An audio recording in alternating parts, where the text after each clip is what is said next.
أهلا ومرحبا بكم في قناة زاهر للأبراج. أهلا بك يا برج الثور. مساء الطاقة الإيجابية عليك ومساء الفرحة والسعادة والوفرة. كل عام وأنتم بخير بمناسبة عيد الأضحى المبارك. أهلا بك مرة ثانية يا برج الثور. القراءة دي قراءة عامة تنفع للرجال والسيدات وكمان تنفع لجميع الأعمار. لو أول مرة تشوف القناة شرفني بالاشتراك وفعل زر الجرس ودوس على اللايك ليصلك كل ما هو جديد. برج الثور كمان عندي قناة جميلة جدا، هسيب لك اللينك بتاعها في أول تعليق في التعليقات. ادخل عليها يا برج الثور واشترك فيها. هي قناة الكبسولة للدكتورة هبة، متخصصة في تلخيص الكتب سواء العاطفية أو المهنية أو المالية. هتستفاد منها كتير يا برج الثور وتغير حياتك بنسبة كبيرة بإذن الله. أهلا بيك مرة ثانية يا برج الثور. كمان القراءة دي قراءة عامة، ولكن اللي يحب قراءة خاصة بيعمل انتساب للقناة أو انضمام للقناة أو يفعل ميزة شكرا أسفل الفيديو. برج الثور بالفعل الفترة القادمة دي بإذن الله اللي هتبدأ من غدا يوم 16 يونيو حتى يوم 30/9.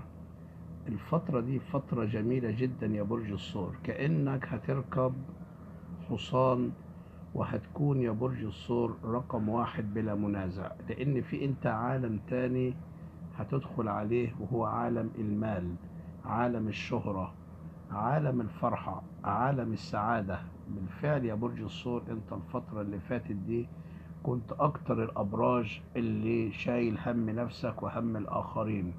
عندك ضغوط صحية، عندك ضغوط مهنية، عندك ضغوط مالية. ولكن يا برج الثور الفترة دي هيكون عندك فيها انفراجات على كافة الأصعدة، سواء الصعيد المهني أو المالي أو حتى العاطفي والصحي. بالفعل يا برج الثور هتخف عليك الضغوط دي، وده بسبب انتقال المريخ من برج الحمل إلى برج الثور نفسه.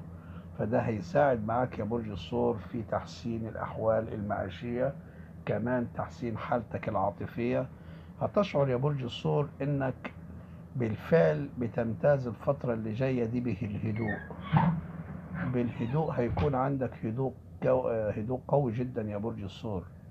هتكون تعاملاتك مع الآخرين بتتعامل بالعقل ثم القلب. ما بتحاولش يا برج الثور انك تدخل في اي مشاكل مع اي حد. حتى حبيبك يا برج الثور بالفعل هيعرف قيمتك الفترة اللي جاية دي، لانك يا برج الثور هتكون انسان مميز محبوب من الجميع. بالفعل هيكون عندك قوة جذب يا برج الثور، فبيتهاتف عليك الأصدقاء. بالفعل هيكون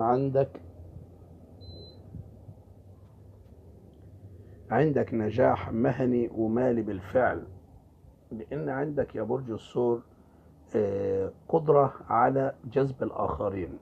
فهتكون عندك في نجاحات في علاقات ناجحة كمان، يعني حتى باب العلاقات عندك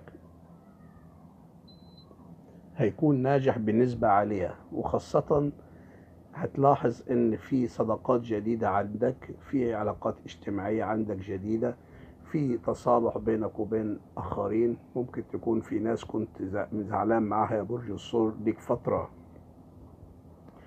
لكن سبحان الله هيبقى في الناس دي هتعرف قيمتك وهترجع لك تاني يا برج الثور، وهيكون بينك وبينها في صلح. هتلاحظ انك راكب يعني سيارة، راكب طيارة، راكب حصان، راكب فرس.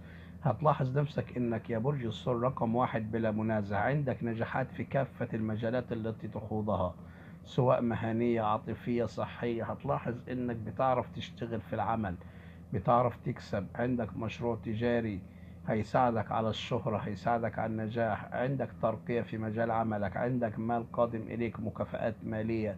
عندك كمان يا برج الثور عمليات بيع وشراء، عندك شراء أشياء غالية الثمن.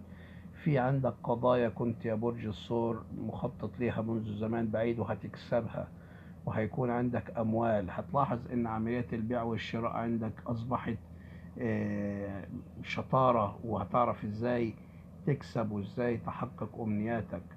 كمان يا برج الثور بالفعل عندك حالة استقرار عاطفي ملحوظ. هتلاحظ إن الحب الحقيقي اللي كنت بتتمناه هيبقى في حياتك وهيظهر في حياتك، لأن أنا شايف عندك استقرار عاطفي، عندك حب جديد يطرق أبواب قلبك، عندك مغامرة عاطفية، عندك شخص جديد يدخل حياتك. بالفعل برج الثور هيكون عنده بالفعل انقلاب عاطفي أو انفراجة عاطفية قوية. برج الثور كمان عندك الفترة اللي جاية دي سفر أنت والحبيب أو حبيبك أو حبيبتك، هيكون عندكم سفر للنزهة للفسحة لإنك تغير جو، إنك تاخد قسط من الراحة. هيكون عندك سفر بالفعل، والسفر ده هيكون ممتع بالنسبة ليك. كمان عندك سهرة عاطفية جميلة، وعندك كمان يا برج الثور هدايا من معجب.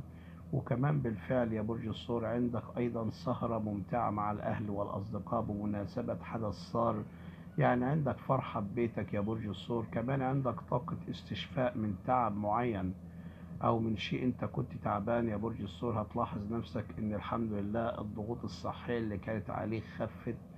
هتلاحظ إنك بالفعل كأنك فرحان سعيد بحوايجك بتقضيها بسهولة وببساطة.